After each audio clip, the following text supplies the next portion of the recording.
వక్రతుండ మహాకాయం కోటేశ్వరి సమప్రభం నిర్విఘ్నే కుర్మే దేవ సర్వకార్య సర్వత సర్వమంగళ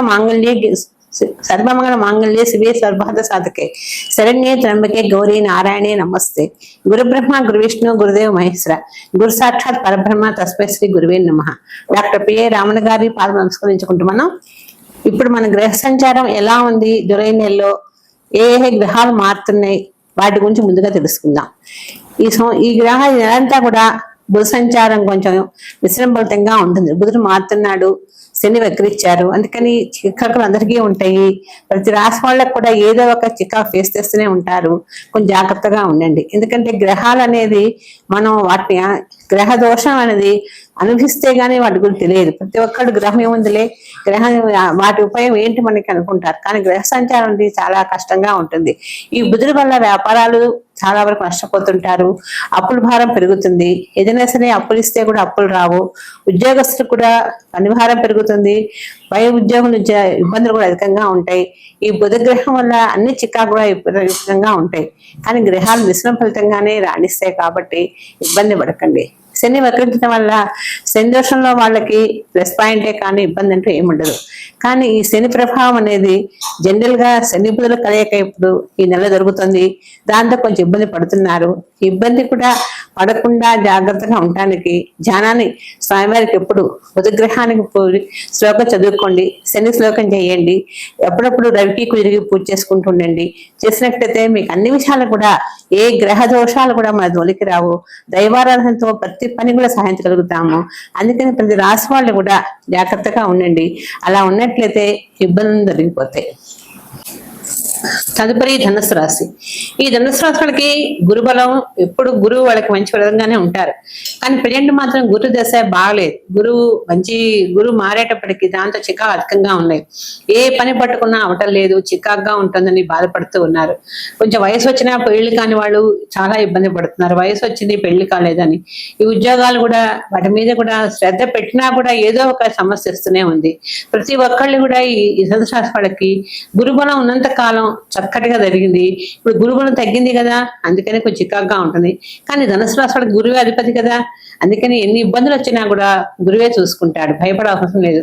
ఈ రాశి వాళ్ళు చక్కగా ఎప్పుడు కూడా ప్రతి నెలంతా కూడా ఏ పని చేసినా కొంచెం వాహనాలు నడిపేటప్పుడు కూడా జాగ్రత్తగా చూసుకోండి. ప్రమాదాలు జరిగే ఆస్కారం ఉంది, జాగ్రత్త. మనకి కొంతమందికి దూర ప్రయాణం చేసే వాళ్ళకి కూడా ఏదో ఒక ఇబ్బంది రావడం ఆస్కారం ఉంది. బ్యాంకుల్లో రుణాలు ఏమన్నా కూడా తీర్చాలన్నా కూడా తీర్చడానికి ఇబ్బంది పడుతుంటారు.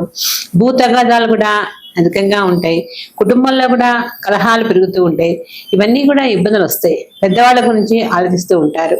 ఈ ధనుసు రాశి వాళ్ళకి టైము ఫేవర్గా ఉంది లేదని కాకుండా మిశ్రమ ఫలితంగా ఉంది. ఈ మిశ్రమ ఫలితంగా ఉంది కాబట్టే ఏ పని చేసినా జాగ్రత్తగా చేసుకోండి, అన్ని విధాలా బాగుంటుంది. ఈ రాశి వాళ్ళు కూడా చక్కగా ఏదైనా చేసేటప్పుడు గురు స్తోత్రం చదవండి.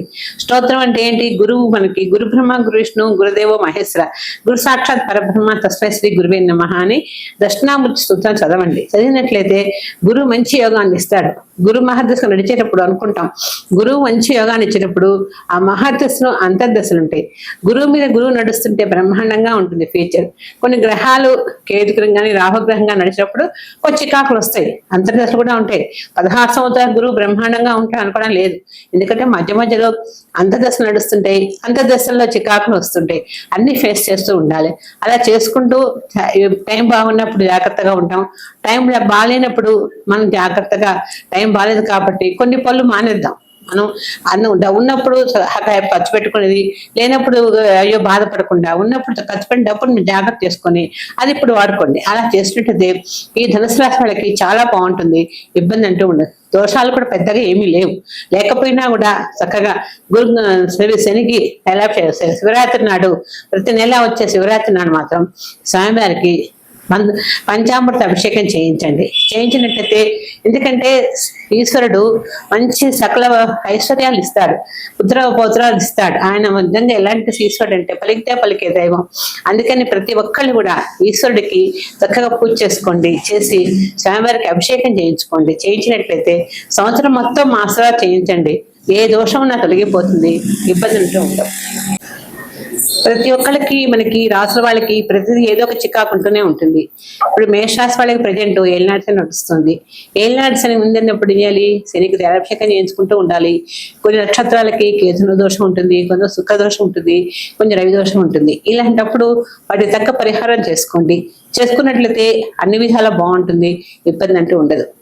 అలాగే వృషభరాశి వాళ్ళకి కూడా కొన్ని గ్రహాలు వాళ్ళకి సూటబుల్ గా లేకపోయినా కూడా వాళ్ళు కూడా అప్పుడప్పుడు జాగ్రత్తగా గ్రహ దోషాలు లేకుండా చేసుకుంటుండే. కుజగ్రహ దోషం కానీ రవిగ్రహ దోషం కానీ ఏదైనా సరే దోషం అనేది మనం జాతకాన్ని బట్టి డేట్ ఆఫ్ బర్త్ బట్టి ఆ టైం వాళ్ళ ఏ నక్షత్రంలో ఉన్నారు, ఏ లగ్నంలో ఉన్నారు, వాళ్ళు ఏ ఇబ్బంది పడుతారో తెలుసుకొని దానికి రెమెడీ చేసుకోండి. చేసుకున్నట్లయితే అన్ని విధాలు కూడా బాగుంటుంది ఈ రాశి వాళ్ళకి.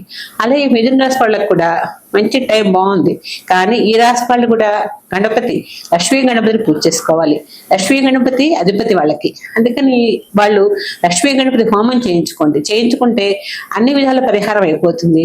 దాంతో పాటు ఆ హోమంలో ఉండాళ్ళు చేసి వేయండి. వేసినట్లయితే గరికతో పూజ చేయండి. చేసినట్లయితే కూడా ఈ మిథున రాశి వాళ్ళకి ఏ ఇబ్బంది వచ్చినా కూడా, ఎలాంటి సమస్య వచ్చినా కూడా గణపతి సునాయాసంగా తీసేస్తాడు. ఇబ్బంది లేకుండా హ్యాపీగా ఉంటారు.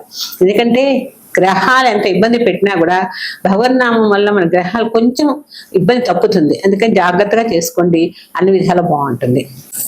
తదుపరి మీనరాశి. ఈ మీనరాశి వాళ్ళకి 29 దాకా ఏళ్ళనాటి స్టార్ట్ అయింది. ఏళ్ళనాటి స్టార్ట్ అయినప్పటినీ కూడా చికాకు పడుతూనే ఉన్నారు. కానీ గురుబలం ఉంది కాబట్టి భయపడకండి, గురువు మంచి యోగాన్ని ఇస్తాడు. శనికి మీనరాశి వాళ్ళకి వివాహాల ప్రయత్నం చేయండి, అయిపోతే. ఈ రాశిలో చదువుల విషయంలో ఈ రాశి కొట్టిన రాశి లేదు. బాగా చదువుతారు, బాగా మంచి ప్రయోజనం పొందుతారు, మంచి మాస్టర్ చేస్తారు. ఎడ్యుకేషన్ లో మాత్రం మంచి ఫ్యూచర్ ఉంది రాశి వాళ్ళకి. ఇబ్బంది అంటూ ఏమీ లేదు. కానీ ఫ్యామిలీలో చిన్న చిన్న గొడవలు అయినా కూడా భయపడకండి. కొంతమంది మిమ్మల్ని ఇబ్బంది పెట్టడానికి ఆలోచిస్తూ ఉంటారు, అది కొంచెం గ్రహించుకుంటూ ఉండండి. ఎందుకంటే మీకు తెలియదు, మీరు అనుకుంటారు అంతా మన వాళ్ళే అని ఆలోచిస్తారు. కానీ అలా ఆలోచన అనేది తగదు. ఎందుకంటే కొంతమంది అనుకున్న దానికంటే వేరే విధంగా ఆలోచించి మిమ్మల్ని చాలా ఇబ్బంది పెడతారు. డబ్బులు తీసుకుంటారు, డబ్బులు ఇవ్వకపోవటం, ధనమాలు చేయటానికి కూడా ముందుంటారు. కానీ మీరు ఎవరికైనా ధనం ఇస్తే ధనం రాదు. ఇవన్నీ కూడా ఆలోచించుకోండి, జాగ్రత్తగా ఉండండి. ఈ మీనరాశి వాళ్ళకి ఆరోగ్యంలో చికాకులు ఉంది, చిన్న చిన్న చికాకులే, కొంచెం కారకం చికాకులు, స్కిన్ ఎలర్జీస్ ఇలాంటివన్నీ వస్తూ ఉంటాయి. ఆధ్యాత్మిక చింతన ఎక్కువగా ఉంటుంది. ఎప్పుడు దయ కార్యక్రమాలు చేస్తూ ఉంటారు. ఏ హోమాలు చేద్దామా, ఏ పూజలు చేద్దామా, దానధర్మాలు చేద్దామా, ఎలా చేద్దామా అని ఆలోచిస్తూ ఉంటారు. ఎందుకంటే ఈ రాశి అధిపతి గురువు. ఈ గురువుకి ఎప్పుడు ఆధ్యాత్మిక చింతన, దైవారాధన చేయడం అంటే కూడా మంచి ఆలోచన చేస్తుంటారు. ఏ వాళ్ళైనా సరే దేవుణ్ణి ఎక్కువ పూజ చేస్తారు. అన్ని విధాలా బాగుంటుంది. ఈ రాశి వాళ్ళకి ఏళ్ళాడినా కూడా పెద్ద ఇబ్బంది ఏం పెట్టదు. కొంచెం ఇబ్బందులు పడ్డప్పటికి కూడా ఆ పక్కలే బాగుంటుంది. కాబట్టి ఈ రాశి వాళ్ళు చక్కగా నవగ్రహాలు ప్రదర్శన చేస్తూ ఉండండి. శనికి శనివారం నాడు నవగ్రహ ప్రదర్శన చేసి ఈశ్వరుడికి అభిషేకం చేసి శనికి నూనె వేసి అభిషేకం చేయండి. చేసి కొంచెం నువ్వులు బెల్లం ఆయన పాదాల ముందు పెట్టి 7 సార్లు ప్రదర్శన చేశారండి. అలా చేసినట్లయితే ఈ దోషాలు తొలగిపోతాయి అని. అంతేగాని శని దోషంలో ఉన్నాము మనం ఏంలే అనే బాధపడుతుంట్లో కూర్చోకండి. శని ఏదైనా దోషంలో ఉన్నప్పుడే తగ్గ పరిహారం చేసుకోవాలి. చేసినట్లయితే అన్ని విధాలా బాగుంటుంది, ఇబ్బంది అంటూ ఉండదు. ఈ వీళ్ళకి గురు నక్షత్రం కాబట్టి ప్రతి గురువారం నాడు దక్షిణామూర్తికి చక్కగా పూజ చేయండి, ఆవుపాలు అభిషేకం చేయించండి, శనగలు నానేసి చక్కగా స్వామివారికి నైవేద్యం పెట్టండి. చేసినట్లయితే అదొక స్వామివారికి మీకు చేసిన దాంట్లో దక్షిణామూర్తి అంటే ఎవరో కాదు, ఈశ్వరుడే. ఆయనకి శనిశ్వరు చేసినట్లయితే మీకు ఎలాంటి ఇబ్బందులు అంటూ ఉండవు. ఈటిపాలు తగ్గిపోతే ఫ్యామిలీ బాగుంటుంది, మంచి మంచి గృహాలు కొనుక్కుంటారు, మంచి వ్యాపారాలు చేస్తారు, అన్ని విధాలు కలిసి వస్తుంది, ఇబ్బంది అంటే ఉండదు.